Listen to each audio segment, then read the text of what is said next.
Eccomi qua. Allora, come vi dicevo, mi sono sentito male, me ne scappai poi dall'ospedale, perché non è che... Sì, perché se mi dovevo fare dimettere sarei dovuto rimanere un giorno, forse 2, carte, cartuzze, film. Scappai, mi sono scappato, però sto sempre male, come vi avevo detto prima, mi sento male. E dietro consiglio di qualche amico certe volte nella vita, mi dovete credere, non so se siete d'accordo, vale più avere un amico che un parente. Dietro consiglio di qualche amico mi disse che fatti vedere da uno psicoterapeuta. Lo psicoterapeuta dice probabilmente ti può aiutare. Dice qui ho psicoterapeuta. Ora io non lo so se qua c'è qualche psicoterapeuta, no? Non lo so. Lo psicoterapeuta è quello che tu praticamente, cioè lui a te, ti fa dei ragionamenti strani, delle domande strane, che tu non capisci le domande. Però in base alle risposte che tu dai a domande che non capisci, quindi non capisci ma anche risposte, cioè in base, perché tu lo capisci che stai male, però non capisci perché stai male. E allora lui, lo psicoterapeuta, lui capisce quello che tu capisci che hai, ma non capisci perché ce l'hai. Non capisci che cos'è. Io ti fa domande strane, tu ci dai risposte strane e lui capisce quello che tu ti sforzi ma non capisci. E in questa io non capisco a te, ma tu capisci. Minchiate, insomma, ecco, minchiate. Allora,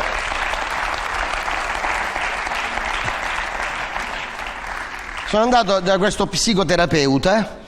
200 euro una visita, 200 euro una visita. E vedete che cosa mi è successo quando andai dallo psicoterapeuta. Con permesso.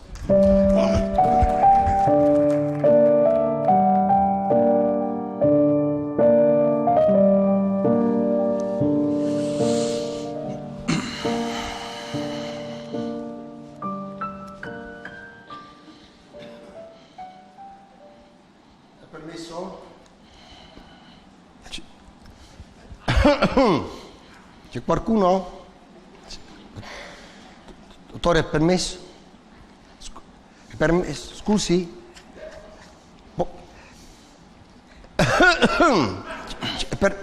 Vabbè, va, a poi saluto.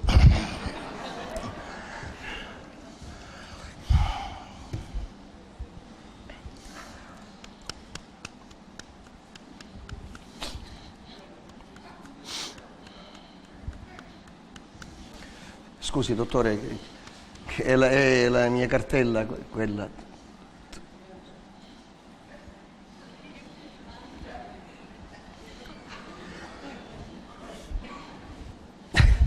Dottore, ma come mai? È così serio, lei mi fa scoraggiare? Che è una cosa grave?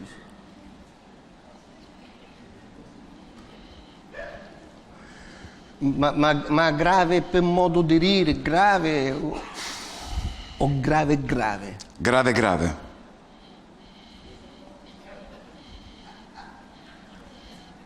Ma grave camoro o che forse me la cavo? Chiedo che m'hanno signori, certo, ne possiamo sapere.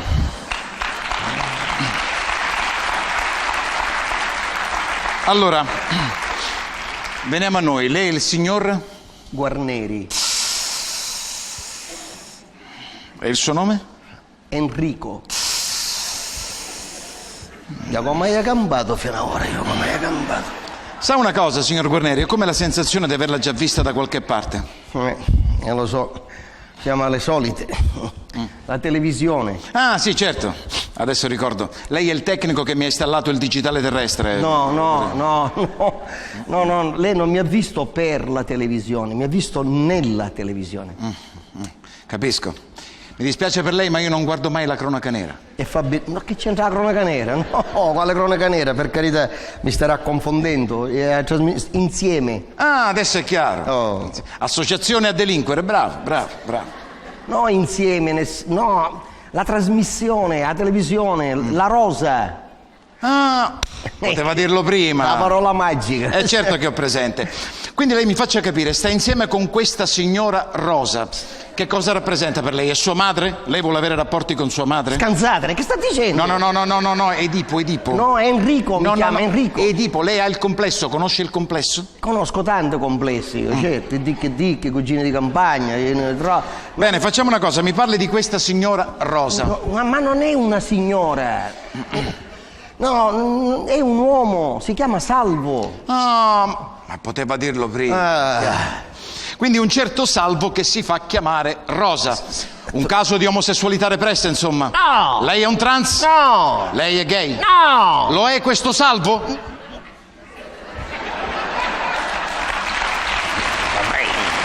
No!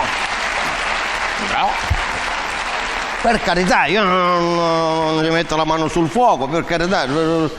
Però con me si è sempre comportato, mai un'allusione, mai una cosa, mai. Ma lei avrebbe voluto? No, scusi, io non ho nulla. Allora, per non carità, si stia tranquillo, non si agiti. Non lo sono. Lei è venuto qua perché ha dei problemi. Io sto. Lei mi deve aiutare. E sono qua, me ne parli. Stia Dottore, tranquillo. io la faccio finita.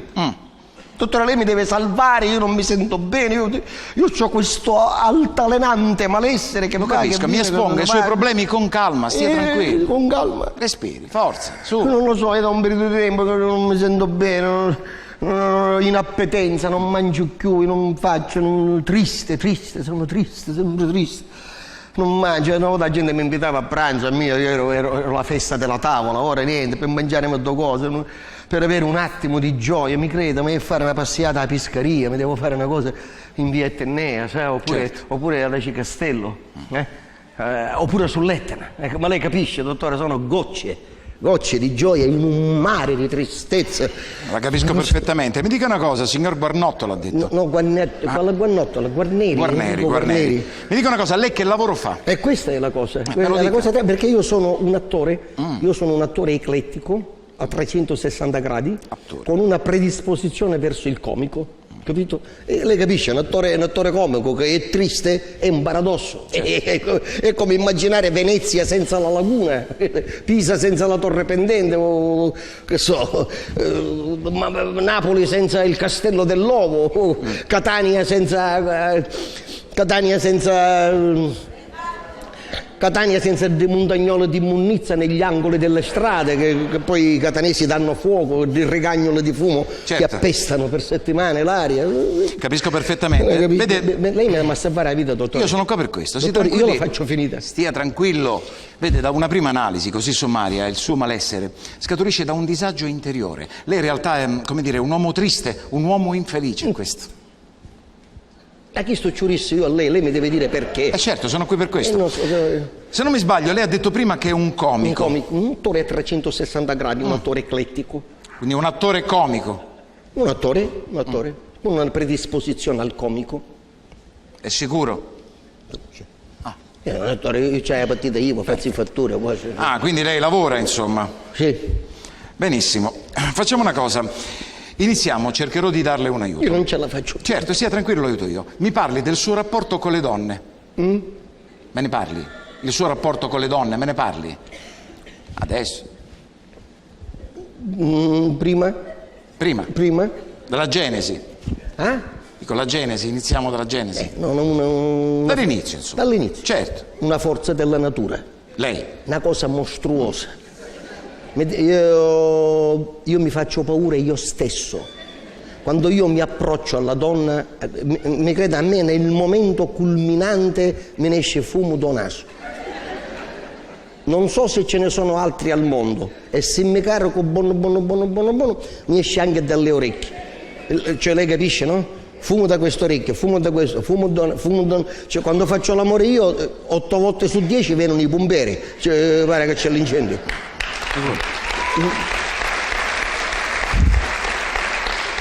Lei ce l'ha presente una mandria di elefanti imbufaliti che non passano. L'hai mandato all'ospedale femmine senza volerlo. Ma in che senso? Una pessa la parola, un barrecchio, restavo muta. Ma hai fatto qualcosa? No, proprio mutangola. Ah. Si esprime così. A una ci stoccavo l'occhio. Non lo so, la troppa pressione forse. Fatto sta che nel weekend disse ma passo un lampadario, era copizzo, questo mi uccide. Invece allora c'è questa gioia, ma un occhio a Cristo e un occhio a Maria. La cosa impressionante. Quindi una lesione, insomma, ha avuto. Una forza della natura, una cosa impressionante. E adesso invece mi dica. Eh? Adesso dico. No, ora non sto bene io. E questo l'ho capito. No, lei mi sta a fare la vita. Sì, ma non tergiversi, io ho detto adesso. Ma io mi sento male ora. Sì, l'ho capito, ma adesso invece la situazione com'è? Mi sento male. L'ho capito, ma com'è? Lo dica, tranquillo, com'è? Come si sente adesso sessualmente? Insomma, com'è? Com'è? Calma piatta. Ah. Mare, forza zero. Okay. Assenza totale di movimento e movimentazione. Capisco. Ma senti una cosa, in tutto questo, normale la domanda, sua moglie? Caso un botte, io ti sopporto, sai, io riesco, una sera ci dico c'ho mal di testa, una sera c'ho mal di schiena, una sera c'ho mal di pancia, una sera c'ho mal di gola, una sera c'ho mal di orecchio. L'altra sera c'ero a dire c'ho le mie cose, io ci credevo, una confusione. Certo, capisco perfettamente. Capisci? Può succedere. Mi dica una cosa, giusto così per avere un quadro esatto della situazione. Da quanto tempo va avanti tutto questo? Io mi non sento saprei male. Sì, l'ho capito. Era per capire da quanto tempo va avanti tutto questo, non saprei come definirlo. Afflosciamento. No. Chiamiamolo defiance. Defiance è più fine, grazie. Defiance è più Deve elegante. ringraziare, però mi dica da quanto. Non è che da tanto tempo, no. Vabbè, in termini di tempo. È stato col calendario ora. Sommariamente. Mesi. Cosa? Dico, non è che è stato con l'agenda, col calendario, da oggi comincia. Questo l'ho capito. Non lo so. Il Mattamen non lo capisco che dice. Si esprima bene, con tranquillità. Non bella meno. One, non riesco. Chi è one? Lei ha detto one man quick, non capisco. Lo dica bene, chiaramente. Lo dica, tranquillo, non si preoccupi. Apra il suo chakra, lo dica. Che apre? Il suo chakra, la sua energia, le mani. 2 anni. Cosa vuole che sia? 2 anni di afflosciamento. Avevamo detto defiance, dottore, defiance è più elegante. Sì. Più elegante. Allora, stia tranquilla, adesso un bel respiro. Lei mi sta a fare la vita? Sì, sono qua per lei. Allora, io la faccio finita. stia tranquillo. Dritto con la schiena. Su, forza! Ecco, così, un bel respiro. Respiri. No. Deve trattenere. Quindi respiri, trattenga. È scoppiando! Gridi insieme a me, sono impotente! Avevamo detto defiance, dottore. Va bene. Prego, Non si preoccupi, stia tranquilla, almeno mi dica. L'afflosciamento mi distrugge. Deve stare sereno, siamo qui e... Io faccio finita, la faccio. No, non c'è bisogno, non esageriamo. Mi dica una cosa. Io con le donne in una potenza. Prima, stia tranquillo. Mi dica almeno che cosa ha fatto in questi ultimi 8 giorni. Questo me lo può dire. In questi ultimi 8 giorni, dietro consiglio degli stessi amici che mi hanno mandato qui da lei, mi hanno consigliato prima di provare con una certa Manon Lescaut. Specialista francese? No, Buttana di Catania. Mi scusi, mi faccia capire, anche per capire io gli altri. Lei vuole dire che si è rivolta ad una professionista del sesso? No, mi scusi dottore, chiamarla professionista stiamo affannendo. Quando noi la chiamiamo professionista la stiamo buttando per terra. Qua dobbiamo parlare, che saccio, di libera docenza universitaria in materia sessuale. Qua stiamo parlando di vera maestria in materia erotica. Qua stiamo parlando di prossimo premio Nobel in materia di buttanismi, cose che io non sapevo neanche che esistessero. Ah, dottore, ho provato 300 euro un'ora, si piglia 300. Che sai di lei, Varagna, dottore? Non sottilizziamo. Non sottilizziamo. Dettagli. Intanto ho ricevuto in un ambiente di lusso, piazza Manganelli, in fondo, entrando a destra c'è un palazzo. Poi c'è il mio telefono, non c'è bisogno, che schifo, non c'è bisogno. Piazza Manganelli, sai, entrando da via Antonino di San Giuliano, c'era un telefono, poi non c'è bisogno.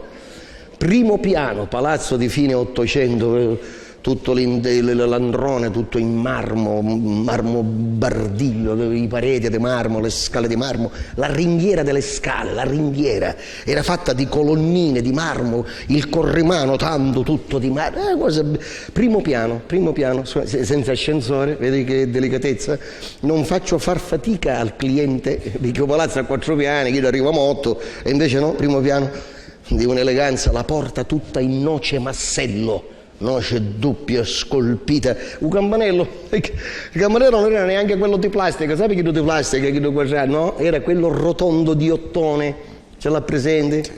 Il pulsantino, il piripicchio al centro, un campanello faceva ping pong, un campanello faceva ping pong, capito?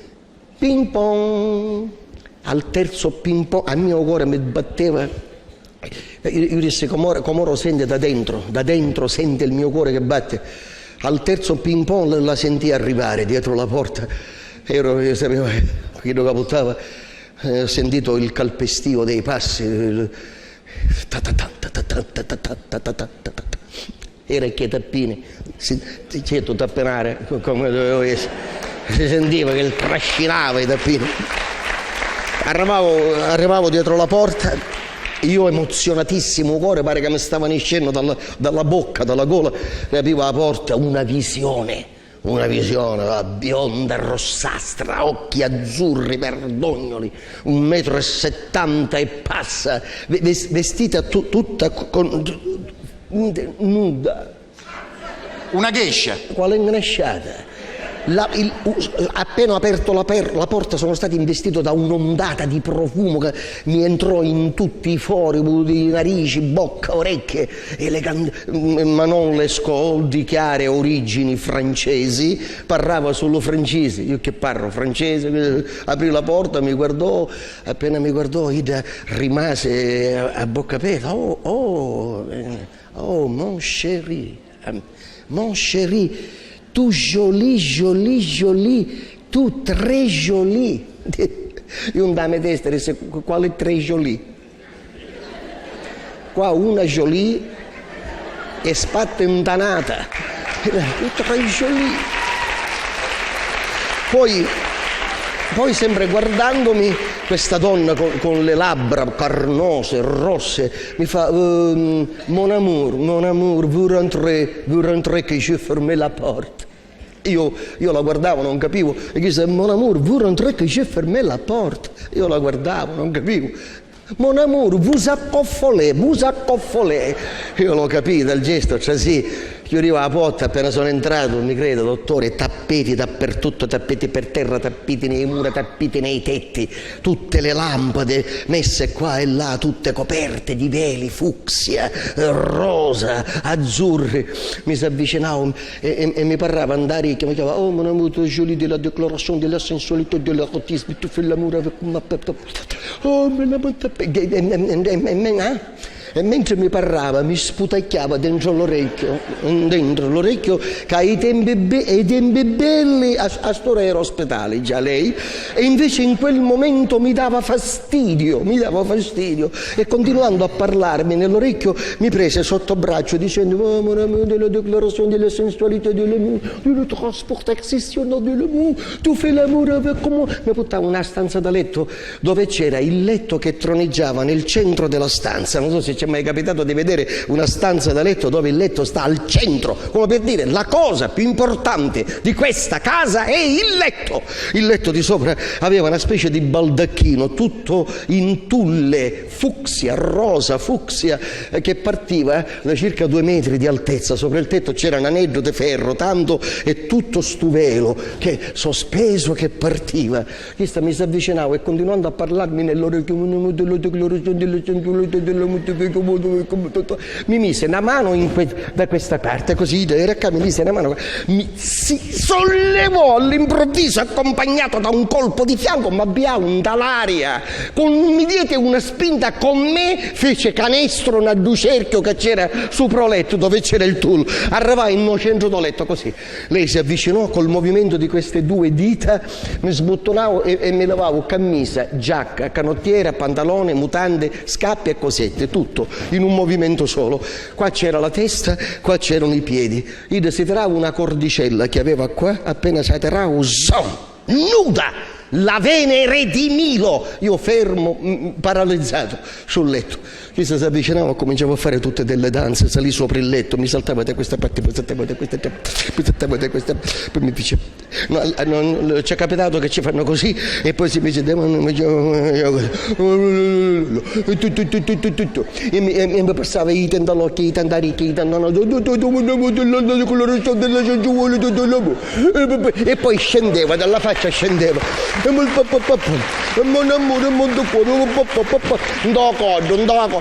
E poi nel petto arrivava un da pancia, qua c'erano i piedi, arrivava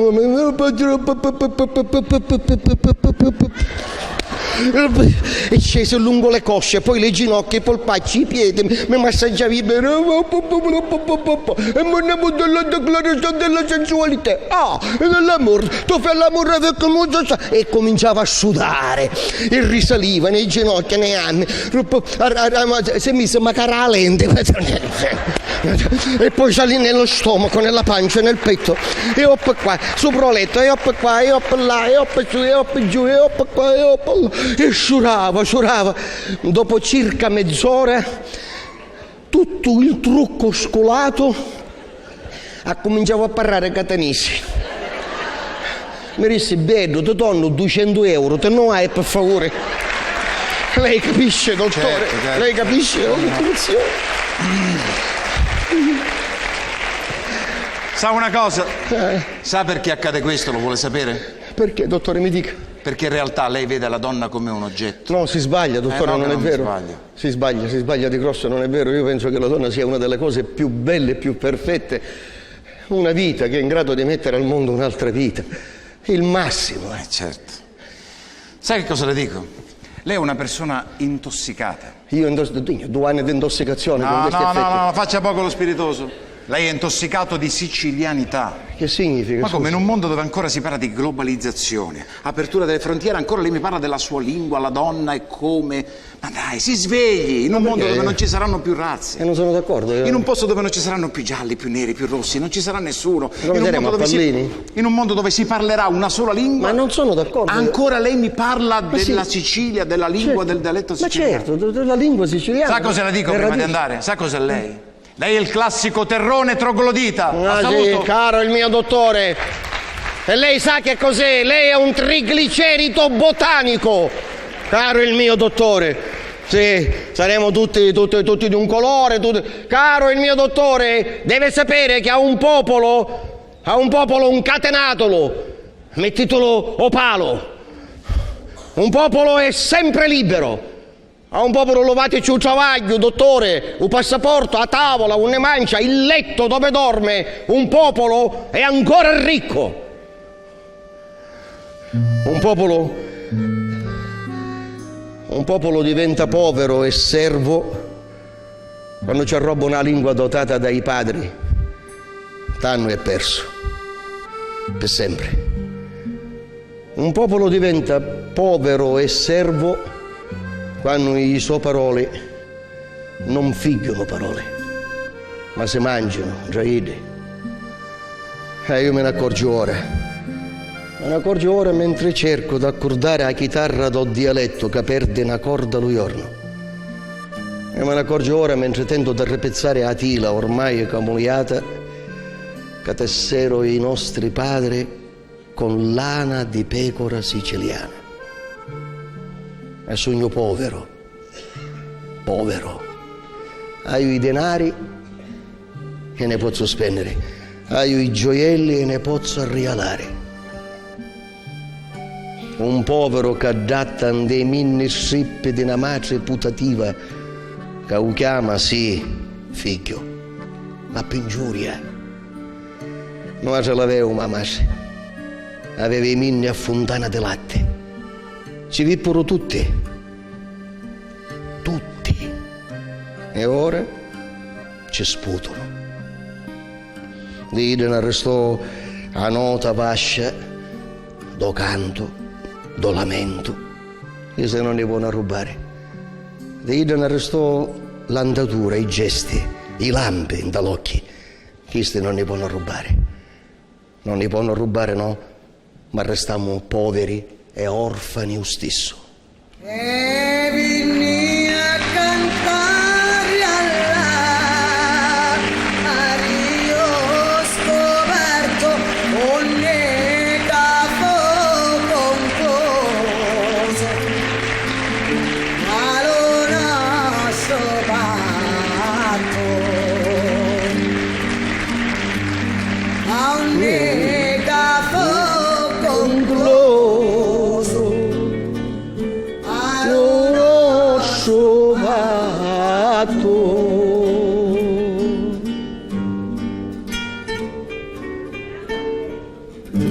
Rosa Balistreri. Rosa Balistreri.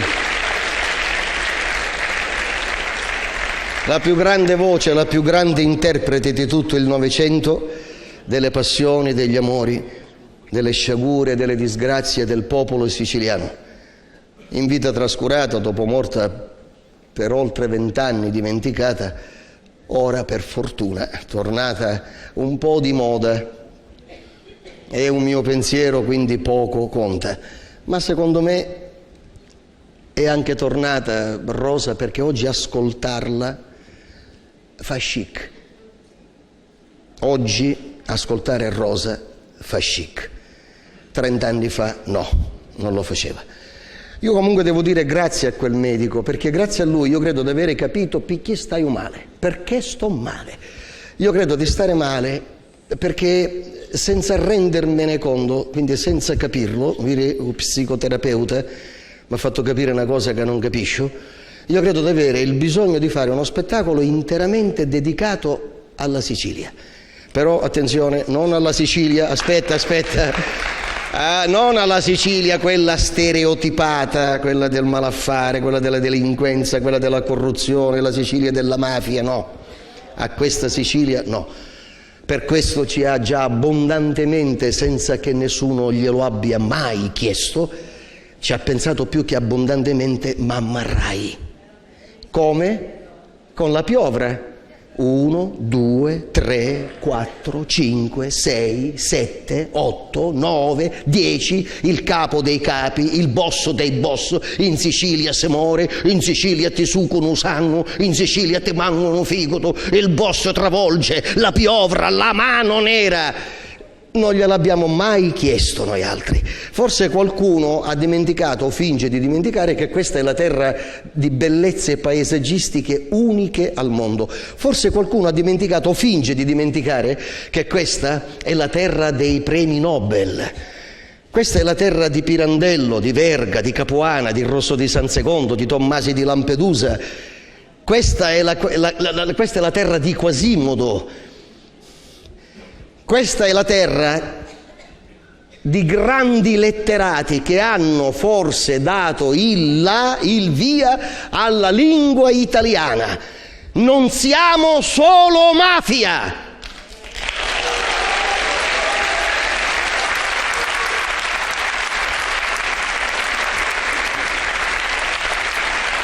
E per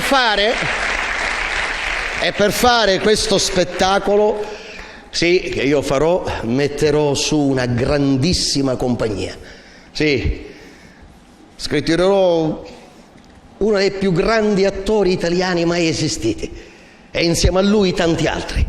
Scritturerò Aroldo Thieri. Morto! Già. Scritturerò Paola Borboni. Morta! Scritturerò Romolo Valli. Morto! Salvo Randone. Morto! Turiferro. Morto! Tutti morti sono. tutte morte. Forse il teatro è morto e io mi fessai con teatro. Però bisogna farlo, no? Questo grande spettacolo, bisogna farlo, bisogna mettersi in bocca delle parole importanti, per forza, parole alte, pensieri alti. Ecco, Pirandello, non pensate che sia giusto che ogni tanto un attore si misuri? La comicità è una bellissima cosa, però ci sono momenti in cui senti il bisogno di dire cose importanti. Verga, Mastro Don Gesualdo, Consiglio d'Egitto, I Malavoglia, Pirandello. Mi piacerebbe tanto fare una cosa di Pirandello, sì. Per esempio, mi piacerebbe tanto fare L'uomo dal fiore in bocca. Nella parte finale diventa quasi un monologo. Ma non si può, perché ci vorrebbe un'atmosfera particolare, ci vorrebbe la luce di un lampione, ci vorrebbe un passeggero che di notte ha perso il treno alla stazione e con la valigia al bar aspetta il treno successivo. Questo è un miracolo.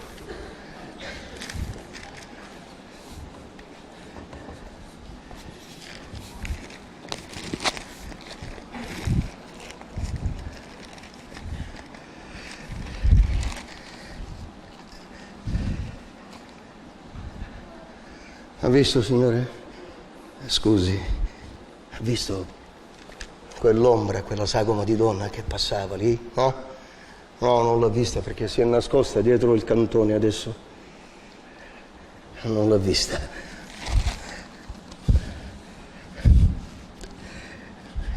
Signore, scusi, era mia moglie, sa? Mia moglie mi segue così da lontano. Mi spia. Certe volte mi verrebbe la voglia di andare lì, prenderla per i capelli, prenderla a calci. Ma tanto so che sarebbe inutile. È inutile. È inutile, perché quella donna è come certe cagne, ce l'ha presente lei, certe cagne che tu più le prendi a calci, più ti si attaccano alle caviglie. Se lei sapesse che cosa sta passando, scusi. Le porto via solo un minuto. Se lei sapesse che cosa sta passando quella donna per me. Pensi che a meno di 40 anni all'improvviso le sono venuti i capelli bianchi di colpo qui, sulle tempie, dappertutto. Sa che cosa vorrebbe lei? Lo sa che cosa vorrebbe? Vorrebbe che io me ne stessi in casa, tranquillo, seduto nella mia poltrona, a godere della pulizia, della lindura dei mobili di casa mia, a godere del silenzio assoluto che regna sovrano, interrotto soltanto dal ticchettio della pendola della camera da pranzo. Questo vorrebbe quella pazza. Questo vorrebbe. Ma io domando a lei, signore, mi scusi, io domando a lei per fargli capire l'assurdità ma che dico l'assurdità? La macabra ferocia della sua richiesta. Io dico a lei, signore, se le case di Avezzano avessero saputo che da lì a qualche minuto un terremoto le avrebbe sconquassate tutte. Le case, per Dio, case fatte di pietra, di mattoni. Lei pensa, signor mio, che se lo avessero saputo le case sarebbero rimaste lì, ferme, immobili, ubbidienti al piano dell'edilizia comunale? No, signor mio, le case se ne sarebbero scappate via. Io domando a lei, signore, se gli abitanti di Messina avessero saputo che da lì a qualche minuto un terremoto li avrebbe ammazzati tutti. Lei pensa che quei signori si sarebbero quella notte regolarmente spogliati, ripiegare per bene gli abiti dopo averli messi su una seggiola per godere della frescura delle lenzuola fresche di bucato, signor mio? No, se ne sarebbero andati via, scappati via tutti.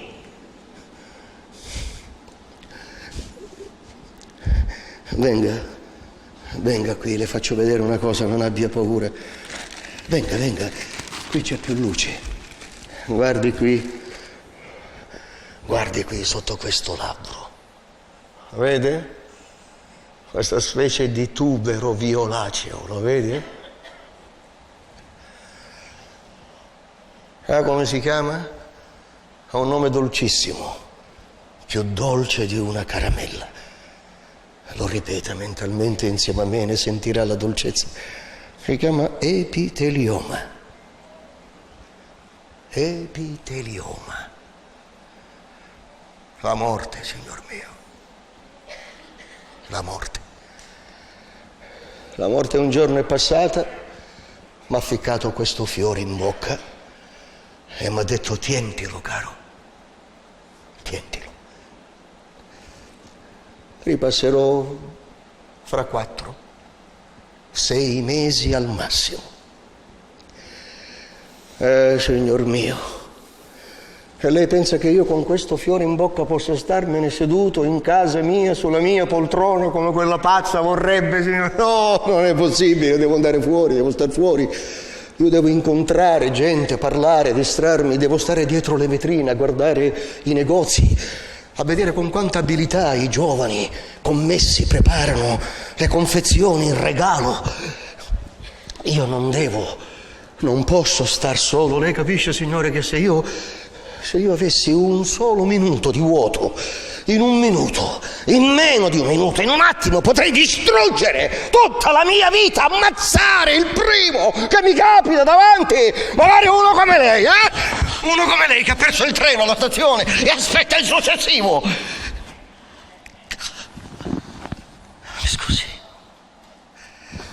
scusi, mi perdoni. Non lo farei mai. Ammazzerei 100.000 volte me stesso prima, piuttosto. Mi scusi, signore. Mi scusi. Ma io vado. Le chiedo ancora scusa, signore. Senta, posso chiederle un favore? Domattina, quando lei arriverà col treno al suo paesello, sicuramente raggiungerà casa sua a piedi dalla stazione, vero? Ecco, lo sapevo. Facciamo che lei, camminando lungo la proda della strada, con gli occhi, scelga un ciuffetto d'erba, si chini e lo strappi. Ne conti i fili. Facciamo che tanti fili d'erba a quel cespuglietto, tanti giorni mi restano da vivere? Sì. Facciamo così.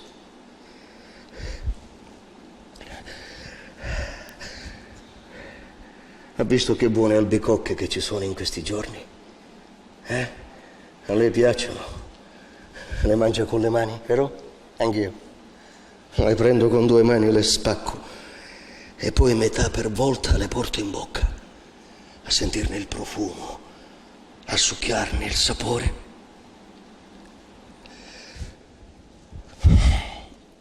La vita, signor mio. La vita.